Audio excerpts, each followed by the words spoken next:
तुम्हारे धन की आकांक्षा है, हाँ आपके लिए नहीं, हमारे परिवार के लिए, हमारे समाज के लिए ऐसी आकांक्षा कामना सबके अंदर है। देखो बच्चा, स्त्री भोग या पुरुष भोग, भोजन, वस्त्र, मकान, रुपया, पद, प्रतिष्ठा, यही माया के वो केंद्र हैं जिनमें सब फंसे हुए हैं। समझ रहे ना? इसके अलावा हमें बताओ, भगवान, प्रेम, ज्ञान, ब्रह्मबोध, ये तो कोई बिरला, सबके अंदर होती है धन की कामना। तो हमको इस कामना की पूर्ति धर्म से करनी चाहिए। हमारे यहां 4 पुरुषार्थ हैं, धर्म, अर्थ, काम, मोक्ष। देखो बहुत प्रवीणता पूर्वक ब्रह्म ऋषियों ने रखा है, धर्म पहले रखा है और फिर अर्थ और फिर कामना और फिर मोक्ष। मतलब धर्म और मोक्ष के बीच में कामना और अर्थ को रखा गया है कि अगर हम धर्म पूर्वक धन कमाएं, धर्म, अर्थ और कामनाओं की पूर्ति करें धर्म पूर्वक कमाए हुए धन से, तो हमारे को मोक्ष मिलेगा। और अगर अधर्म से हमने धन कमाया, अपनी कामनाओं की पूर्ति की, तो नरक। तो हम धर्म पूर्वक धन कमाएं, हम भगवान से जुड़कर धन कमाएं, हम पाप कर्म करके, घूसखोरी से, चोरी करके, किसी से छीन झपट के हम करोड़पति बनना ना चाहें, शॉर्टकट से धनी बनने की कोशिश ना करें। हम धर्म पूर्वक धन कमाएं और धर्म पूर्वक कमाए हुए धन से हम कामना करें, अपनी कामनाओं की पूर्ति करें, तो हमें भगवान की कृपा मिलेगी, हमें मोक्ष की प्राप्ति होगी। समझ पा रहे हैं आप? अखिलेश मिश्रा जी, महाराज जी, जीवन में सही गलत की पहचान क्या है? निर्णय कैसे लूं जिससे घर समाज की इच्छाओं का भी विरोध ना हो और मुझे भी सुख मिले? शास्त्र, धर्म, संत जन, इनके द्वारा हम ये जांच करते हैं कि हमारे मन में या हमारे परिवार में जो वासना उत्पन्न हुई है, इच्छा उत्पन्न हुई, कामना उत्पन्न हुई, वो सही है या गलत। केवल मन की बात से हम सही गलत निर्णय नहीं लेते। हम शास्त्रस्मात् शास्त्रम प्रमाणम ते कार्या अकार्यो व्यवस्थितो, कार्य और अकार्य की व्यवस्था शास्त्र के अनुसार, धर्म के अनुसार, या संत की वाणी के अनुसार, या आत्म अनुभव के अनुसार। अब जो अपनी आत्मा बोलती है उसको तो हम सुन नहीं पाते, और जो मन बोलता है वही हम बात सुन पाते हैं और उसी के अनुसार करते हैं। तो हमें शास्त्र और संत दो की बात से धर्म का पता चलता है। तो हमें सत्संग सुनना चाहिए, शास्त्रों का स्वाध्याय करना चाहिए, उसके अनुसार अपने आचरण करने चाहिए, अपने परिवार की इच्छाओं की पूर्ति करनी चाहिए, मनमानी नहीं। मनमानी तो फिर भ्रष्ट हो जाता है, नष्ट हो जाता है। जी। पंडित योगेश शुक्ला जी, राधे राधे महाराज जी। महाराज जी, पिछले 3 वर्षों से आपको सुन रहा हूँ, जीवन में बहुत परिवर्तन आया है। महाराज जी, हमारा प्रश्न एक था कि किसी भी पूजन या अनुष्ठान में संकल्प मंत्र पढ़ना होता है। यदि जैसे कि सत्यनारायण कथा सुना रहे हैं तो क्या संकल्प मंत्र पढ़ना जरूरी है? अगर संकल्प मंत्र ना पढ़ा जाए तो पूजन का लाभ मिलेगा या नहीं? संकल्प में अमुक गोत्र, अमुक नाम, अमुक ये सब करते हैं, तो उसके आखिरी बात पर ध्यान दो, कृष्णार्पणमस्तु। संकल्प में कृष्णार्पणमस्तु, मैं जो कर रहा हूं हे भगवान आपको समर्पित है। क्योंकि हम करता थोड़ी हैं, भगवान ने प्रेरित किया, भगवान करवा रहे हैं, भगवान को समर्पित, सुनाओ भगवान की कथा, बढ़िया है। पर वो पांडित्य कर्म का विधान है। जब हम पंडित को बुलाएंगे तो वो अपना कार्य करेगा, तो हमको करना चाहिए, निषेध नहीं करना। वो जब संकल्प बोले तो अंदर से चिंतन करना चाहिए, हे भगवान मैं तो करने योग्य नहीं हूं, आपकी कृपा से ही हो रहा है, और ये संकल्प आपको समर्पित है। और अगर यही पंडित हो तो इनको तो कराना ही पड़ेगा ना, आप भी पंडित हैं। हाँ, तो वही तो क्रिया हम ये कह रहे हैं ना, जो सिद्धांत है उस पर तो चलना पड़ेगा। श्री हरिनारायण की जब पूजा हम करें उसके पहले नवग्रह की पूजा करते हैं। आप इधर सुना कि नवग्रह क्या बिगाड़ी जब हम हरि की पूजा कर रहे हैं? लेकिन हरि ने ही तो नवग्रह भगवान के बनाए हुए हैं, ये भगवान के पार्षद हैं, तो हमको इनकी पूजा करनी होती है कि आप कृपा करना हरि की पूजा में कोई विघ्न ना आने पावे। बात समझो। तो जो विधान बनाया है हमारे ऋषि मुनियों ने, हमको करना चाहिए। हमें नवग्रह पूजा भी करनी चाहिए, हमें संकल्प भी दिलाना चाहिए, और वो संकल्प भगवान को समर्पित करना। कृष्णार्पणम मस्तु, हरि अर्पणम मस्तु, शायद बोला भी जाता है, बोला जाता है ना, हाँ, तो ये बस उससे मंगल हो जाता है। कन्हैयालाल दुबे जी, प्रयागराज। राधे राधे। राधे राधे महाराज जी। महाराज जी, ब्रह्म वैवर्त पुराण के प्रकृति खंड के 65वें अध्याय के 39वें श्लोक में व्यास जी कहते हैं कि माँ भुक्तम श्रियते कर्म कल्प कोटि शतेरपि अवश्य में भोक्तव्यम कृतम कर्म शुभाशुभम। कर्मों का फल बिना भोगे क्षीण नहीं होता, चाहे करोड़ों कल्प बीत जाएं। कर्मों का फल तो अवश्य ही भोगना पड़ता है, चाहे वो शुभ कर्म ही क्यों या अशुभ कर्म ही क्यों। हाँ, एक मुकदमा चले और वकीलों की वकालत से और जज के निर्णय से उसको फांसी दे दी जाए, पक्का सिद्धांत कानून के अंतर्गत उसे फांसी मिलेगी। लेकिन एक पॉइंट है, राष्ट्रपति उसे माफ कर सकता है, नहीं माफ कर सकता। तो अवश्य में भोक्तव्यम कृतम कर्म शुभाशुभम, चाहे करोड़ों वर्ष व्यतीत हो जाए, भोगना पड़ेगा। लेकिन राष्ट्रपति अगर माफ कर दे, भगवान माफ कर दे, तो इसी जन्म में सब माफ हो जाएंगे। सर्वधर्मान परित्यज्य मामेकम शरणम ब्रज अहम त्वाम सर्व पापेभ्यो मोक्षयिष्यामि मां शुचा। भगवान कह रहे, राष्ट्रपति कह रहे, सब व्यवहार को छोड़कर मेरी शरण में आ जाओ। जो व्यवहारिक धर्म है इनको छोड़कर मेरी शरण में आ जाओ, केवल मेरी शरण में हो जाओ, मैं तुम्हारे सारे पाप माफ कर दूंगा। कोई संशय? भगवान के वचन में कोई संशय? तो बस भगवान की शरण में हो जाओ, भगवान सारे पापों को नष्ट कर देंगे। अगर सारे पाप नष्ट ना होते तो भगवत प्राप्ति ना होती। भगवत प्राप्ति तभी होती है जब अंतःकरण निर्मल हो जाता है। अंतःकरण निर्मल तभी होता है जब पुरुष निष्पाप हो जाता है।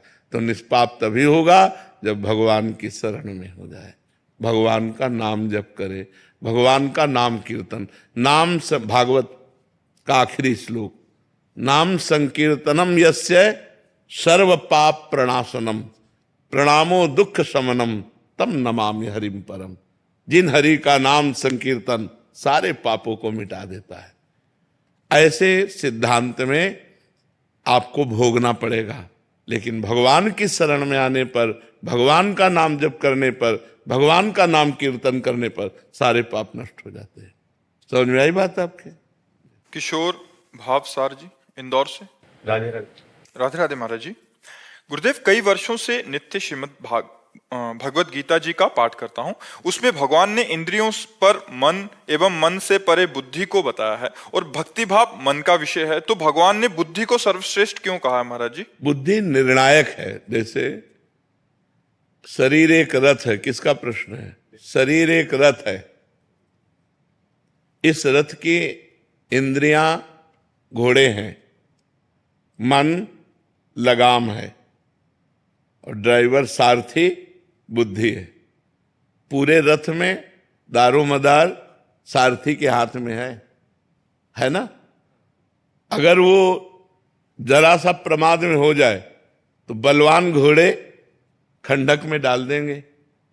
तो बुद्धि यदि हमारी प्रमादी है तो मन और इंद्रियां, मतलब बुद्धि जहां प्रमाद में हुई सारथी, तो घोड़े की लगाम ढीली हुई, मन ढीला हुआ, तो वो इंद्रिय रूपी घोड़े विषय रूपी खंडक में गिरा देंगे। इसीलिए सर्वोपरि बुद्धि है, और बुद्धि को भी जो प्रकाशित करता है वो परमात्मा है। बुद्धि को जहां से प्रकाश मिलता है, बल मिलता है, वो आत्मा है, जो ज्ञानमयी बुद्धि होकर परमात्मा प्राप्ति करती। बुद्धि तो सबके है, लेकिन ज्ञान नहीं है, विवेक नहीं है। तो अज्ञान की धरा में बुद्धि का प्रयोग करते हुए लोग दुर्गति को प्राप्त हो रहे हैं। तो इंद्रिय विषय से बलवान इंद्रियां, इंद्रियों से बलवान मन, और मन से बलवान बुद्धि, और बुद्धि को भी जो शासन में कर सके वो आत्मा। वही आत्मज्ञान जब प्राप्त हो जाता है तो वो ज्ञानी पुरुष परमात्मा सुख का अनुभव करके निष्काम हो जाता है। विनिवृत्त कामा, सारी कामनाएं शांत हो जाती हैं।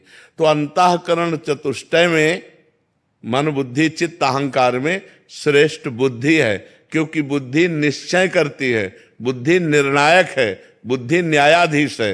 वो जैसा निर्णय कर देगी, नीचे के सब वैसे कर बैठेंगे। तो लोग बुद्धि को ही कहते हैं क्योंकि न्यायाधीश बुद्धि है। कोई भी कार्य करने के पहले मन पेश करा रहा है, मन पेश किया, ये रसगुल्ला बहुत अच्छा है, मीठा, खा लिया जाए। अब वो खाना धर्म है कि अधर्म, खाना चाहिए कि नहीं खाना चाहिए, ये सब बातें बुद्धि निर्णय करती। पता नहीं इसमें विष तो नहीं मिला है, ये गंदे आदमी के द्वारा रचा तो नहीं है, इसके खाने से हमारा अहित तो नहीं हो जाएगा। ये सारा निर्णय बुद्धि करती है। अगर बुद्धि बिना विचारे जो करे सो पाछे पछताए, काम बिगाड़े आपनो जग में हो हंसाए। बुद्धि ने विचार नहीं किया और निर्णय दे दिया और रसगुल्ला खा लिया, उसमें जहर था कि वो अपवित्र आदमी के द्वारा बनाया हुआ था, तुम्हारी बुद्धि को भ्रष्ट कर देगा या तुम्हारी जान को ले लेगा। तो निर्णायक बुद्धि है, इसलिए बुद्धि श्रेष्ठ है। गुरुजी, ये जो मन के जो भाव होते हैं, ये भाव तो मन में होते हैं, बुद्धि तो प्रैक्टिकल होती है, मतलब कैसे चलता है। नहीं, आप हमारी बात नहीं समझ पा रहे हैं। मन पेशकार है, ऐसे से ऐसा किया जाए तो बड़ा सुख मिलेगा, वो पेशगी करता है। निर्णायक बुद्धि है, ये बहुत सुंदर है। अब इसको पकड़ लिया चित्त चिंतन करेगा, बहुत सुंदर है, बहुत सुंदर है। मन पेशकार है, अहंकार, मैं इसे मित्रता करना चाहता हूं क्योंकि बहुत सुंदर है। सारा निर्णय बुद्धि का, अगर उसने ना कर दिया तो इन सबका फेल हो जाएगा, अगर उसने हाँ कर दिया तो पास हो जाएगा। ऐसे ही हर विषय का है, भक्ति के भी विषय में है। मन पेशकार करता है, ऐसा नहीं कि मन केवल गंदा ही है, मन अच्छा भी है। अच्छा ना होता तो आपको यहां क्यों लाता? वही लाया है आपको, वही आपको तीर्थों में ले जाता है, वही आप कुछ ना कुछ तो भजन करते हो, तभी तो यहां आए हो। तो मन अच्छा भी है और बुरा भी है, उसके दो पार्ट है, एक अच्छा और एक बुरा। जब हमसे बुरा हो जाता है तो वो अच्छा मन कोसता है, क्यों किया यार। वो अच्छा पार्ट जो है वो हमें बढ़ाना है और बुरा पार्ट को मिटाना है। अगर मन एकदम अच्छा हो गया, वो भगवान का स्वरूप हो जाएगा। इंद्रियाणाम मनश्शास्मी, गीता में भगवान ने कहा इंद्रियों में मन। तो आयुष कुमार जी हरियाणा से। राधे राधे महाराज जी। महाराज जी, जैसे श्री गुरुवाणी जी में वर्णन आता है कि गोविंद मिलन की एहु तेरी बरियां, मतलब कहने का भाव है कि यही एक अनुकूल समय है प्रभु का मिलन का।